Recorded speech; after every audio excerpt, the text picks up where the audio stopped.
नमस्कार दोस्तों, खड़ाखड़ न्यूज में आपका स्वागत है। नई संसद G20 राम मंदिर नए साल में कैसे मिशन 2024 के लिए मोदी फैक्टर को मजबूत करेगी भाजपा हर चुनाव को एक मिशन की तरह लेती है और आम चुनाव को ज़्यादा ही गंभीरता से लिया जाता है। मिशन 2024 के लिए भाजपा रणनीति के तहत आगे बढ़ रही है। 2023 एक ऐसा साल होगा जिसमें सत्तारूढ़ पार्टी अपनी और अपने सबसे बड़े नेता PM नरेंद्र मोदी की छवि को और बड़ा बनाने की कोशिश करेगी। नई दिल्ली भाजपा की अपनी एक स्टाइल है जो मोदी शाह के दौर में काफ़ी सफल कही जा सकती है। बिना रुके लगातार चुनावी रणनीति पर आगे बढ़ते रहना। जिस दिन गुजरात विधानसभा चुनाव के दूसरे चरण की वोटिंग खत्म होने वाली थी, उसी दिन दोपहर बाद भाजपा अगले चुनाव की तैयारियों में जुट जाती है। PM नरेंद्र मोदी सुबह गुजरात में वोट करते हैं और दिन चढ़ते ही दिल्ली में आगामी विधानसभा चुनाव की तैयारियों को लेकर एक अहम बैठक में शामिल होते हैं। 2014 से अब तक कुछ इसी तरह चलता आ रहा है। कांग्रेस पार्टी राहुल गांधी के नेतृत्व में भारत जोड़ो यात्रा लेकर निकली है।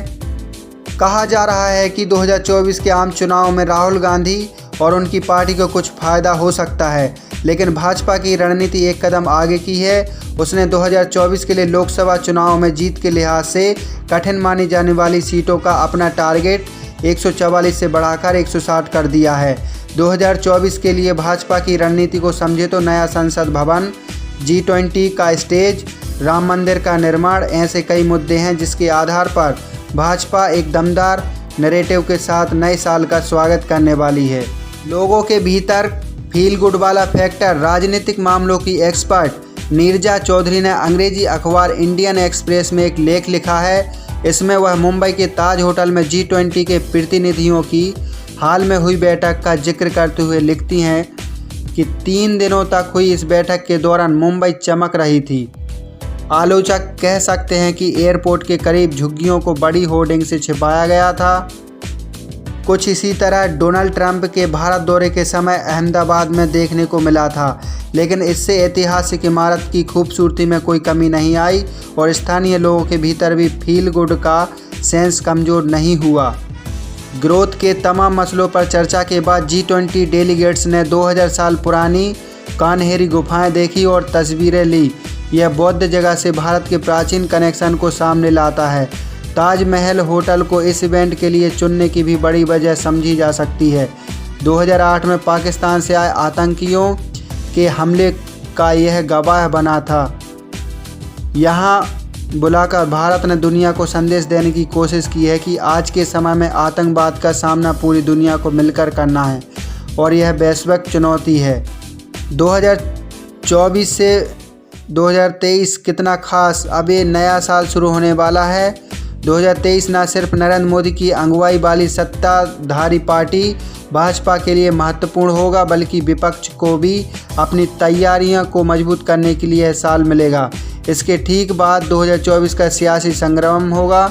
नीरजा चौधरी लिखती हैं कि पिछले वर्षों में हमने देखा है कि हिंदू हृदय सम्राट मोदी, राष्ट्रवादी मोदी के राज में पुलवामा अटैक के बाद सर्जिकल स्ट्राइक हुई। कोविड के विनाशकारी माहौल में फ्री राशन की योजना चली, जिससे मोदी की जन कल्याणकारी छवि बनी। इससे पहले गैस सिलेंडर दिया जाना शुरू हो चुका था। इससे भी जनधन योजना, ऐसी कई योजनाएं हैं। मोदी चाहते हैं लोग अच्छा सोचें। मोदी चाहते हैं कि आर्थिक संकट का सामना करने के बावजूद लोग उनके बारे में अच्छा सोचें। नीरजा लिखती हैं कि वह अच्छा फील कराने के लिए बड़े सपने बेचते हैं। OBC मोदी आगे और भी बहुत कुछ कर सकते हैं। जनवरी 2023 में होने की उम्मीद है, क्योंकि OBC आरक्षण के भीतर कोटा के पुनर्वितरण को तय करने के लिए चल रहे मामले में जस्टिस G रोहिणी का फैसला आ सकता है और यह अति पिछड़ी जातियों को आकर्षित करने में भाजपा के लिए मददगार साबित हो सकता है। G20 अध्यक्षता से भाजपा को क्या फ़ायदा। आगे 2023 में मोदी के नेतृत्व में भारत को विश्व गुरु के रूप में पेश करने की कोशिश हो सकती है। भारत के G20 का अध्यक्ष होने के दौरान अगले साल विदेश नीति भाजपा के नैरेटिव को आगे बढ़ा सकती है। वैसे सभी जानते हैं कि औद्योगिक देशों एवं प्रभावशाली विकासशील देशों के लिए शक्तिशाली समूह G20 का नेतृत्व या अध्यक्षता बारी बारी से मिलती है और भारत को 2023 साल मिला है।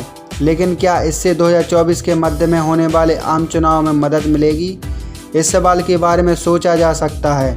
दरअसल यह एक अवसर है जिसे सत्ता पक्ष ने भुनाने की कोशिश की है और प्रधानमंत्री G20 के सितंबर में होने वाले शिखर सम्मेलन को महत्वपूर्ण मील का पत्थर बनाने के लिए हर संभव कोशिश कर रहे हैं। इसकी सांस्कृतिक विरासत, इसके विकास और अपने शहर के साथ साथ पर्यटन स्थलों को सजाकर प्रदर्शित करने के लिए पूरे देश में साल भर में 200 कार्यक्रम की योजना बनाई गई है। उम्मीद की जा रही है कि इससे पर्यटकों की संख्या भी बढ़ेगी।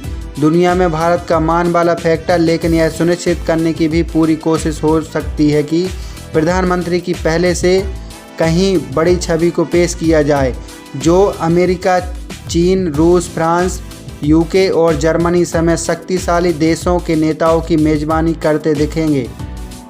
इस शिखर सम्मेलन को दिलचस्पी के साथ पूरी दुनिया देखेगी, लेकिन भारत के हर घर में यह और करीब से देखा जाएगा।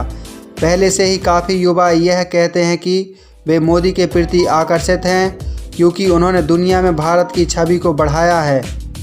सत्तारूढ़ पार्टी की छवि को बेहतर करने के लिए शायद विरोधियों के खिलाफ ईडी के छापे और विपक्ष पर तीखे हमले जैसे विवादित मुद्दे G20 की चमक में छिप जाएं। 2023 में भाजपा के लिए 3 इवेंट्स, एक नहीं ऐसी 3 घटनाएं हैं जिनके इर्द गिर्द 2023 में भाजपा नैरेटिव सामने आ सकता है। फरवरी मार्च में नए संसद भवन का उद्घाटन होना है, सितंबर के महीने में G20 समिट है और फिर अयोध्या में राम मंदिर का उद्घाटन 2024 की शुरुआत में होने की संभावना है। अयोध्या में लंबे समय से अटके पड़े राम मंदिर के निर्माण के जरिए भाजपा यह संदेश देने की कोशिश करेगी कि वह जो कहते हैं वह करते हैं। राज्यों में चुनाव भी है, इन सब के बीच राज्यों में चुनाव भी है। 2023 की गर्मियों में कर्नाटक में चुनाव है, चूँकि G20 की अध्यक्षता सितंबर 2023 तक चलेगी। ऐसे में सितंबर के शिखर सम्मेलन के बाद भी पार्टी तेलंगाना, राजस्थान, छत्तीसगढ़ और MP में होने वाले चुनाव को देखते हुए मूवमेंट्स बनाए रखना चाहेगी।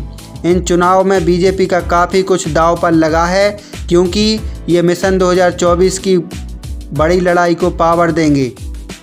पिछले 6 महीने से पार्टी 144 लोकसभा सीटों पर अपना ध्यान केंद्रित कर रही है। यहाँ भाजपा 2019 के चुनाव में दूसरे या तीसरे नंबर पर आई थी।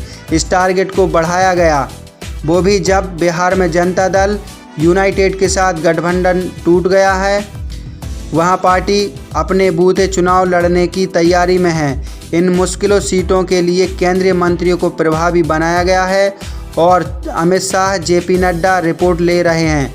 मकसद साफ है कि यहाँ मुश्किल क्या है और क्या किया जाए कि पार्टी को इन सीटों पर जीत हासिल मिले।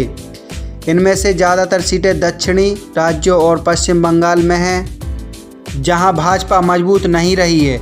बिहार और तेलंगाना पर विशेष फोकस है। भाजपा की चुनौतियां, भाजपा के प्लान को चीन, कोविड और अर्थव्यवस्था के मोर्चे पर चुनौतियां मिल रही हैं। चीन ने ताइवान में माहौल ख़राब करने की कोशिश की है।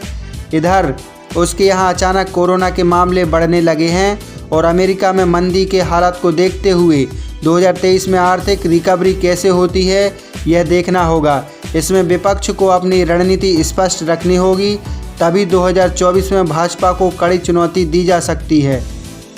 तो दोस्तों, ये था भारतीय जनता पार्टी का 2024 लोकसभा चुनाव का पूरा प्लान। जानकारी अच्छी लगी हो तो शेयर करें अपने दोस्तों के साथ और चैनल को सब्सक्राइब करें, लाइक करें, कमेंट करें। धन्यवाद दोस्तों।